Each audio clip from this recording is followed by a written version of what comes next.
In a world where hustle culture collides with wellness warnings and workplace demands keep evolving, how do we stay sharp without burning out? How do we navigate the endless stream of wellness trends while actually getting results? This is the Work and Wellness Podcast, and I'm your host, Ange Davis. Drawing from my own journey of wins, stumbles, and honest revelations, I'll be bringing you raw, unfiltered conversations with experts and inspiring guests who've been there, lived it, and found a better way. Together, we'll cut through the noise and workshop what it really means to be well in today's workplace. No more choosing between success and sanity. No more sacrificing health for achievement. Whether you're struggling with burnout, searching for purpose, or simply ready to work smarter, not harder, you're in the right place. This is real talk about real solutions for real people. Let's get into it.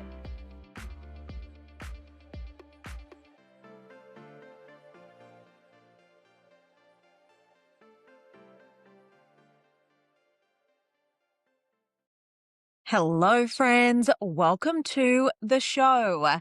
Today's episode is a little different than usual in terms of subject and topic, and it's inspired by an experience that I had on the weekend in going to see John Edward. So if you don't know who John Edward is, he is a famous psychic medium who I think brought to fame by his time on Oprah. I used to watch him with my nan 20 or so years ago. And then he had a famous show called Crossing Over with John Edward. So Liam and I went to see John Edward yesterday. Now, regardless of what you believe about psychic ability or mediumship or spiritual connection, the episode isn't really about that and whether you believe or not, but it's actually more about energy and mindset and the impact that energy and mindset and our previous life experiences can have on our well-being and our ability to perform well at work. It's also about reminding ourselves that well-being isn't just physical or mental, it's also emotional, relational, and for many people, it's spiritual as well. And all of these layers of well-being influence how we feel, how we perform, how we lead, and how we show up. So before we dive in, I want to share a little bit about our experience yesterday because it really does highlight some themes around energy and mindset. And Liam and I went to this show. It was in a random old theatre in the outskirts of Brisbane, and the theatre held about 1,500 people. So, I mean, that's a lot of people to you go to this show, for those who sort of don't know, you go to the theatre and you sit in the theatre and John Edward comes out and he explains a little bit about his past and himself. He's a wonderful storyteller and he gets people in each section. There were 3 sections of the theatre.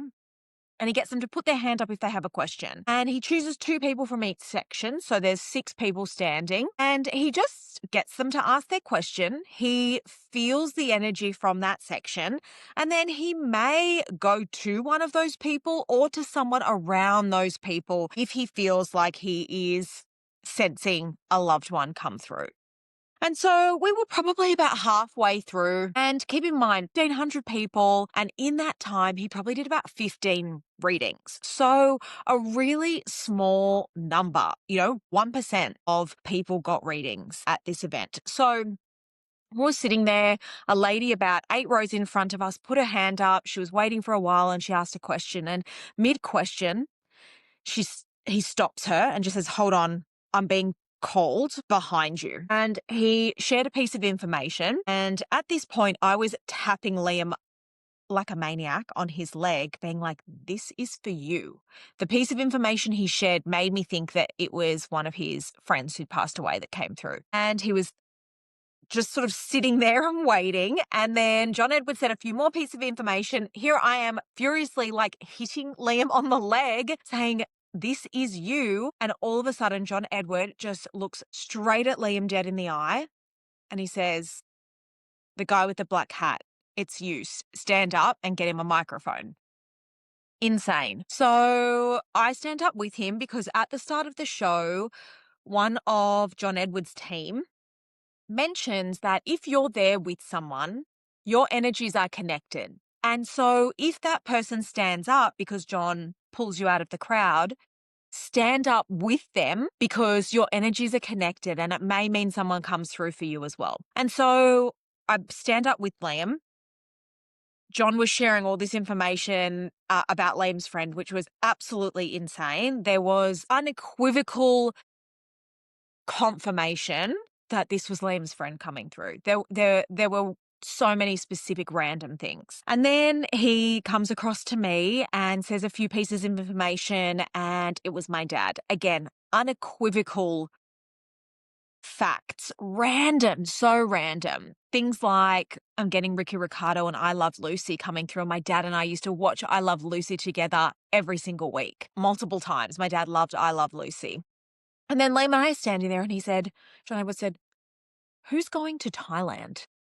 And Liam and I have booked a trip to Thailand. And he just started saying some things about this trip that was so specific. So it was such a wild experience. Liam and I were both very emotional. And I think we're still in shock that that happened, that out of 1,500 people, about 15 people got readings. Everyone's readings were so phenomenal. And the fact that we both got people come through who we had hoped would come through and that we would get a reading. But we also just went to experience being in a room and experience something like that. So I think, it was such a fascinating situation. And whether you believe in the power of mediumship or psychics or not, John Edwards actually says that we should have a healthy level of skepticism, both with him and in everything in life. And I tend to agree. A healthy level of skepticism, curiosity, and optimism. But what I found so fascinating about that whole experience is how quickly an environment can shift your energy, but also how quickly your energy can be picked up and deciphered by someone. Because during that time, this is going to sound so interesting to some people. I want to be careful how I phrase that. But during that time, I was intently listening to everything that John was saying. And I was looking at him just putting energy out there that my dad was going to come through. And I shared that with Liam afterwards, and he said, you know what, Ange, I was doing the same with his mate. And I really feel like energy is transferred. And when you are surrounded by people who are reflecting on their lives and their loved ones and their relationships, you can really feel that energy and the emotional charge in the room. It's really hard to describe, but neuroscience backs this up.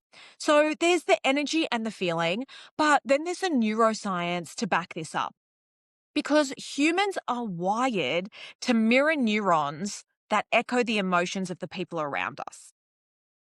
And our autonomic nervous system responds to tone, pace, and energy in a room. So our bodies are responding to the energy that is around us on a daily basis. And if we want to just take this at its most simplest form, we have all felt the experience of when we walk into a room and we're like, ugh, something doesn't feel right. Or we walk into a room and we're like, oh, this room's got good energy. Like people in here are feeling good. They're happy. There's a good energy about it. Or we may have been in a room. Maybe a leader has walked into that room and it's entirely shifted the energy of the room. So this is why I'm sharing this today, because I think it's about us being aware of our own energy and the way that impacts on our work, how we're perceived, and if we're leaders, how our teams are perceived. Our emotional environments literally influence our heart rate, our cortisol levels, and even our decision making. And it's like I said, that's why you can walk into a room often and you can feel either a tension or a warmth or a happiness. But experiences like this weekend's experience just really remind us that energy is currency and our body is constantly interpreting data from the environment. And if we are present enough and focused enough, we have the ability to tap into what that energy is. If we're not present enough, we can unknowingly absorb energy that isn't ours and react in ways that we don't understand. And this has been proven. So this is not sort of woo woo. And I guess it could sound a little bit like that, but being aware of not only the energy that you bring to a room, but also the energy that you're absorbing if you walk into a room and you unknowingly are distracted and somehow you absorb that energy. One of the things that John Edward talked a lot about is validation, and it's a big part of his practice, and that is bringing through details that confirm someone's presence. And the details that he brought through for both me and Liam with our loved ones absolutely validated their presence. There were things that no one could possibly know. Even there were some things that I didn't know, and I called my mum after, and she knew exactly what the reference was. But whether you believe it or not, and this isn't really what the question is, right? It doesn't matter if you believe it or not. There is a mindset tip hiding here in plain sight, essentially. And that is that as humans, we need meaning. We are meaning making beings. We crave it and we organize our world in our brains through meaning. This is why we look for signs. And I'm sure many of you out there will see a certain animal or a signal and it'll be a sign for you. You might see things like 11:11 on the clock or hear a certain song and you attribute to meaning to it. Or maybe you get senses of deja vu or you look for coincidences.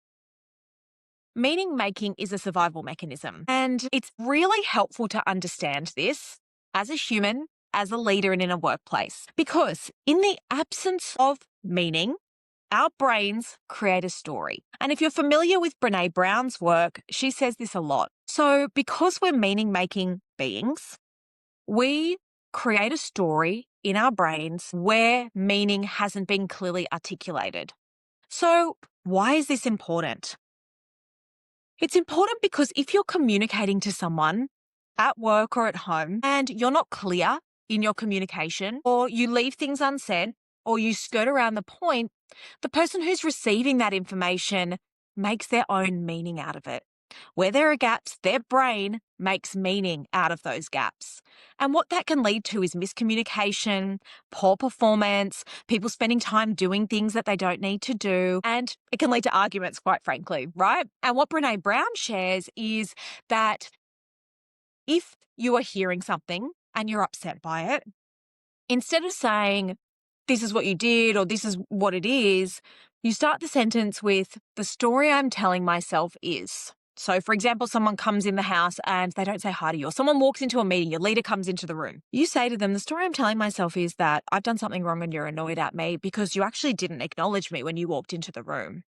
Very quickly, what could happen is that leader could say, I've actually just been given some really bad information and I was trying to process that as I walked in the room. Very quickly, any tension that could have arisen from that is dissipated.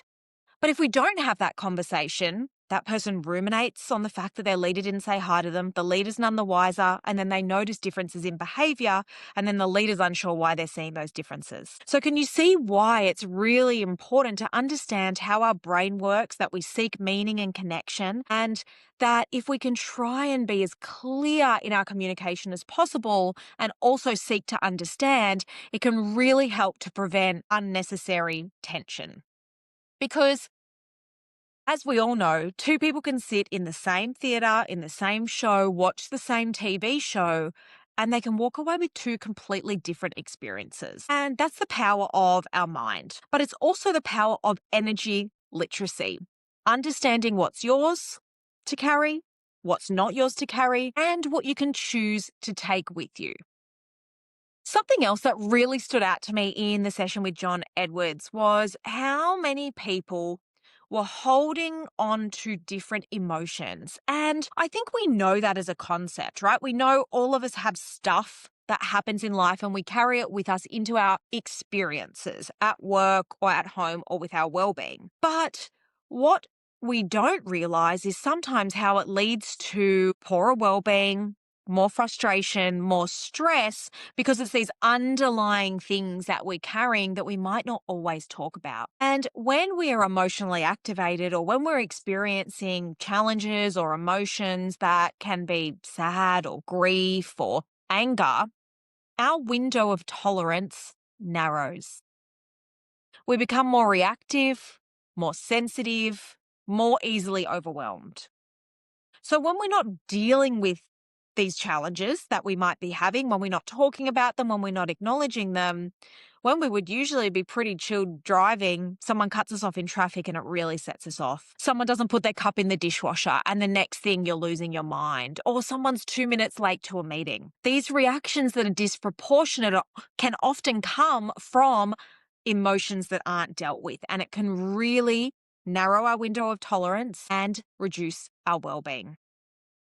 Some simple things that you can do if you're starting to notice this. And it is really important to note that you've got to be present to notice it, right? Sometimes people won't tell you when they're noticing that you're acting in a certain way. So you really have to inquire and do some self-inquiry. But a couple of things: sitting just with both feet on the floor and focusing on your breath. Really good way to just come back and ground and see how you're feeling in your body. Do the Stanford breathing that I talk a lot about. A big inhale, an extra sip of air at the top, and then a big exhale. Making sure the exhale is longer than the inhale helps to calm that nervous system. Or going and sitting in nature. So interestingly, if you hear birdsong, it naturally lowers our blood pressure, reduces our cortisol, and kicks in our parasympathetic nervous system, because birds don't sing if it's not safe. So it lets you know from an evolutionary perspective that it's safe. So these practices aren't fluffy or woo-woo. They are scientifically proven to help reset the nervous system. And they're what really keeps us present and steady and able to take in experiences without being swallowed up by them. Because what I know to be true is that we are all human and we all experience challenging emotions in life. And it's not fair to ask that we put those in a box when we go to work or when we go and do something. And if we do put them in a box, what often happens is they come out no matter what, often at a time when we don't expect and in a way that we don't want it to. So it's how we deal with those emotions and process through them, or at least be aware of them and name them, to help us not create stories that don't exist. So I've drawn some sort of loose threads on John Edward, energy, mindset, carrying emotion. But how does it really relate to work, leadership, performance? Your energy is influencing people long before your words. Your energy is influencing people long before your words. As I mentioned earlier, we have all experienced a stress leader walking into a room and shifting the entire feeling of that room. A regulated leader creates psychological safety. A present leader invites presence in others. A chaotic leader spreads chaos. And a grounded leader spreads calm. So emotions are contagious. We know that to be true. And so chaos breeds chaos, calm breeds calm. And so your energy is your currency. And yesterday's experience for me was a personal reminder of something that I teach in a lot of my workshops. And it's that self-leadership, because we must lead ourselves before we can lead others, is energy leadership.